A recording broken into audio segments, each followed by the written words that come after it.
Hello friends, स्वागत है आप सभी का सीबी बिगल आर्ट्स क्लासेस में। दोस्तों, क्लास 12th का भूगोल 2020 का पेपर, 2022 का पेपर आज हम लोग कवर करने वाले हैं। संसार का मैप। यहाँ पे दोस्तों मैप कवर करने वाले हैं, जो आपका मैप पूछा जाता है। आपको बता दें जानकारी के मुताबिक कि संसार का जो मैप है ये 5 नंबर का पूछा जाता है, और इसी में भारत का भी पूछा जाता है 5 नंबर का।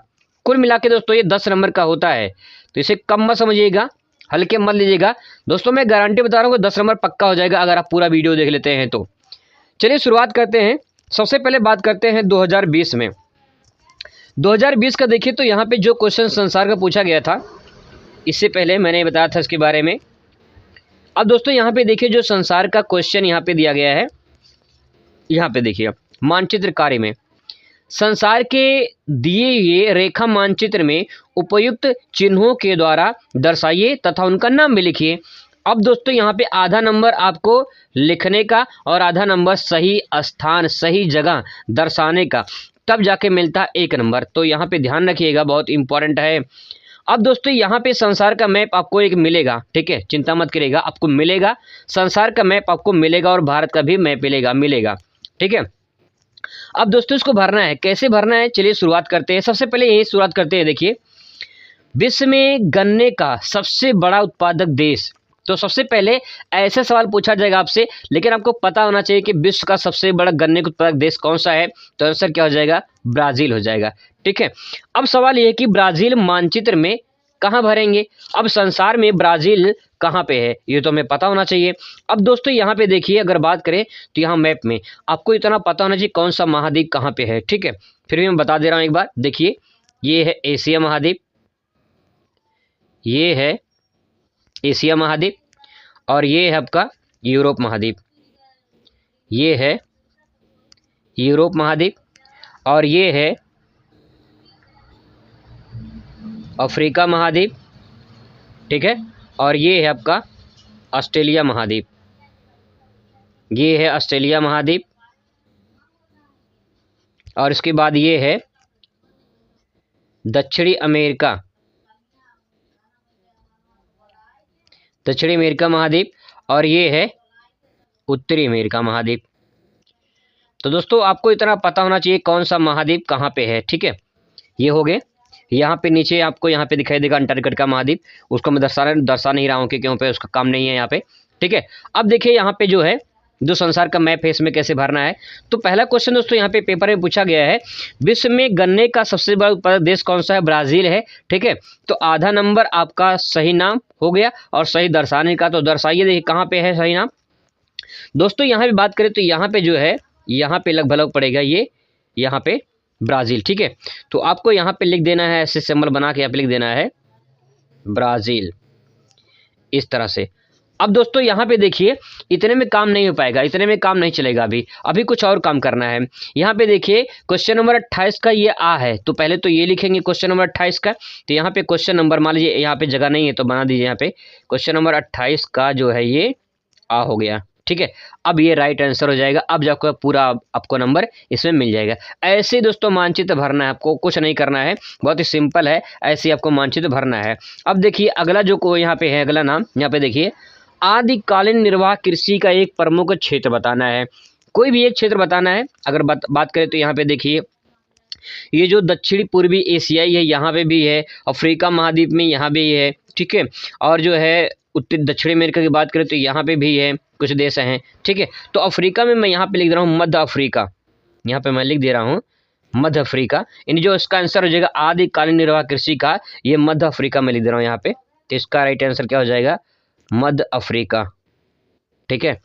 यहाँ पे क्वेश्चन नंबर कौन सा है? 28 का बा है, तो मैं लिख दे रहा हूँ यहाँ पे 28 का बा। अब ये पूरा का पूरा करेक्ट आंसर हो जाएगा, ठीक है। अगला क्वेश्चन देखिए यहाँ पे, जापान में लौह इस्पात उद्योग का एक प्रमुख केंद्र बताना है। जापान का एक प्रमुख लौह इस्पात उद्योग का केंद्र नाम बताना है। तो जापान में यहाँ पे हम लिख देंगे टोक्यो, टोक्यो। अब देखिए जापान कहाँ पे है दोस्तों? यहाँ पे देखिए ये है जापान, ठीक है। जापान की राजधानी टोक्यो है, तो यहाँ मैं लिख दे रहा हूँ टोक्यो। टोक्यो बोलते हैं या तो टोक्यो बोलते हैं, ऐसे लिखा रहता है ना कहीं कहीं, टोक्यो, टोक्यो या टोक्यो ऐसे लिखा रहता है, ठीक है। दोस्तों यहाँ पे हो गया क्वेश्चन नंबर, देख लीजिए क्वेश्चन नंबर है 28 का सा है, तो यहाँ पे आपको लिखना पड़ेगा, जब तक ये नहीं लिखेंगे तब तक आपका आंसर सही नहीं होगा। 28 का सा आपको यहाँ पे लिख देना है। अगला देखिए, यूरोप का एक प्रमुख पत्तन लिखना है। पत्तन का मतलब बंदरगाह, ठीक है, पत्तन मतलब बंदरगाह। तो मैं यहाँ पे बंदरगाह, ये देखिए मैं यूरोप महाद्वीप है, यूरोप महाद्वीप में कोई सा भी एक बंदरगाह आप यहाँ पे लिख सकते हैं, लेकिन आपको ये ध्यान में रखना है जो बंदरगाह आपको लिखना है वो कहीं न कहीं कोई फेमस हो, कोई स्थान हो, ताकि जो है आप उसे आसानी से लिख पाएँ। अब देखिए यहाँ पे दोस्तों पड़ता है नीदरलैंड, और नीदरलैंड की जो राजधानी है, ठीक है, उसकी जो राजधानी है वो है एम्स्टर्डम, एम्स्टर्डम, ठीक है, इसकी राजधानी है एम्स्टर्डम, थोड़ा सा उटपटांग नाम है, एम्स्टर्डम, ठीक है, नीदरलैंड। तो यहाँ पे मैंने भर दिया एक पत्तन हो गया जो समुद्र के तट पर है, पत्तन मतलब बंदरगाह होता है। तो यहाँ पे दिया है यूरोप का एक पत्तन लिखना है, तो यूरोप महाद्वीप में हमने नीदरलैंड की राजधानी जो है उसका जो राजधानी है वो है एम्स्टर्डम, तो मैंने यहाँ पे लिख दिया है। अब यहाँ पे क्वेश्चन नंबर देख लीजिए, क्वेश्चन नंबर यहाँ पे है यूरोप का जो है ये दा है, 28 का यहाँ पे दा मैं लिख दे रहा हूँ, 28 का दा। इसके बाद यहाँ पे देख सकते हैं इंडोनेशिया का एक मेगा सिटी, मेगा सिटी का मतलब ये होता है कि जहाँ पे जिस स्थान पे 1 करोड़ की आबादी हो उसे मेगा सिटी कहा जाता है, ठीक है, 1 करोड़ से ज़्यादा की आबादी हो तो उसे क्या कहा जाएगा, उसे कहा जाएगा मेगा सिटी। और यहीं पे मिलियन सिटी होता तो वहाँ पे 10 लाख आबादी होती। तो दोस्तों यहाँ पे जो आबादी होगी, यहाँ पे देखिए कि पूछा है यहाँ पे इंडोनेशिया का, इंडोनेशिया, तो देखिए यहाँ पे ये जो दोनों आप देख रहे हो ये इंडोनेशिया है, ठीक है। इंडोनेशिया की राजधानी जकार्ता है, और जकार्ता जो जकार्ता है ये आपका हो जाएगा इसका राइट आंसर इंडोनेशिया का। तो यहाँ पे जो जकार्ता हो जाएगा इसका राइट आंसर हो जाएगा, और यहाँ पे 28 का या, तो मैं यहाँ पे लिख दे रहा हूँ 28 का या। इसी तरह दोस्तों आपको मानचित्र भरना है, तो ये जो है 5 नाम मैंने यहाँ पे कवर कर लिए हैं। अब देखिए ये 2022 का भी देख लेते हैं इसमें, ठीक है, 2020 का हो गया है, अब 2022 का देखते हैं, ठीक है। तो 2022 का देखते हैं, यहाँ पे जो संसार का मैप दिया है इसमें क्या क्या भरने दिया है ये भी देख लेते हैं। देखिए यहाँ पे दिया गया है 26 नंबर यहाँ पे दिया गया है, यहाँ पे 28 था, यहाँ पे 28 था, और यहाँ पे 26 नंबर दिया गया है। यहाँ पे देखिए 28 है, यहाँ पे देखिए 26 नंबर है। क्यों? क्योंकि ये कोरोना काल का जो 2020 का पेपर है, और ये कोरोना काल में 30% सिलेबस माइनस हो गया है, तो उसमें जो है क्वेश्चन नंबर घट गए हैं, तो यहाँ पे 26 हो गया है, इसीलिए यहाँ पे ऐसा दिखाई दे रहा है। चलिए क्वेश्चन देखिए, 26 नंबर क्वेश्चन पे विश्व में सबसे अधिक मानव विकास सूचकांक वाला देश कौन सा है, तो नॉर्वे है, ठीक है। इसका राइट आंसर क्या हो जाएगा, नॉर्वे हो जाएगा। अब दोस्तों आपको पता होना चाहिए नॉर्वे है कहाँ पे, तो देखिए नॉर्वे की बात करें तो बहुत सिंपल तरीका ये है, यहाँ पे देखिए नॉर्वे, यहाँ पे ये नॉर्वे है, ठीक है, तो ये देश है यहाँ पे नॉर्वे, तो यहाँ पे मैं लिख दे रहा हूँ नॉर्वे, ठीक है, नॉर्वे इसकी जो है यहाँ पे हो गया। अब देखिए यहाँ पे नॉर्वे, लेकिन यहाँ पे क्वेश्चन नंबर कौन सा है, क्वेश्चन नंबर यहाँ पे देखिए 26 का जो है फर्स्ट है, तो क्वेश्चन नंबर 26 का फर्स्ट यहाँ पे आपको लिखना पड़ेगा, तो मैं यहाँ पे लिख दे रहा हूँ 26 का फर्स्ट, ठीक है, आपको इसी तरह से भरना है। अगला देखिए, विश्व का तीसरा सबसे बड़ा जनसंख्या वाला देश, सबसे बड़ा अगर बात करें सबसे बड़ा कौन सा है, सबसे बड़ा चीन हो गया, ठीक है, दूसरे नंबर पे भारत हो गया, और तीसरे नंबर पे हो जाएगा USA, United state of America, यानी संयुक्त राज्य अमेरिका। तो संयुक्त राज्य अमेरिका तो यहाँ पड़ेगा आपका यूएसए, ठीक है, यूएसए यहाँ पे हो जाएगा। और क्वेश्चन नंबर ये है आपका देख सकते हैं 26 का दूसरा, तो मैं यहाँ पे लिख दे रहा हूँ 26 का सेकेंड। आपको इस तरह से दोस्तों मैं भरना है, अच्छे तरीके से अगर आप भरेंगे तो आपको अच्छा नंबर यहाँ पे मिल जाएगा, और जो 10 नंबर आपका मैप है ये पूरी तरह से आपको दोस्तों मिल जाएगा। क्वेश्चन नंबर अगला देखिए, ग्रेट ब्रिटेन में लौह इस्पात का एक उद्योग, प्रमुख उद्योग लिखना है ग्रेट ब्रिटेन में। तो सबसे पहले आपको पता होना चाहिए ग्रेट ब्रिटेन है कहाँ पे, दोस्तों ये देखिए ये है ग्रेट ब्रिटेन, और इसमें पूछा है कि इसमें एक लौह इस्पात उद्योग का एक प्रमुख केंद्र बताना है, तो यहाँ पे लौह इस्पात का एक प्रमुख केंद्र बताना है। तो ग्रेट ब्रिटेन में आप लिख सकते हैं लंदन लिख सकते हैं, ठीक है, इसकी राजधानी है लंदन, ठीक है, इसकी राजधानी है लंदन। कहाँ से, लंदन से लाएंगे, आपने गाना सुना होगा लंदन से लाएंगे, तो यहाँ पे लंदन हो जाएगा, ठीक है।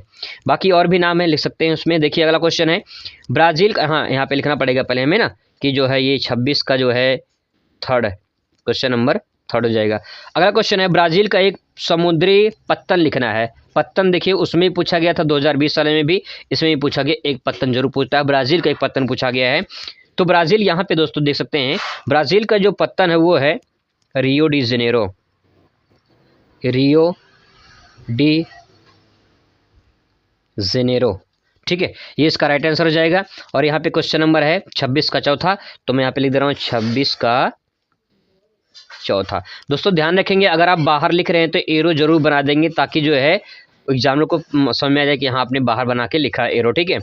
अगला क्वेश्चन है कनाडा की राजधानी, बहुत सिंपल है, कनाडा की राजधानी ओटावा है। तो यहाँ पे ऊपर पड़ेगा कनाडा और यहाँ पे इसकी राजधानी है ओटावा, तो मैं यहाँ पे लिख दे रहा हूँ कनाडा की राजधानी ओटावा।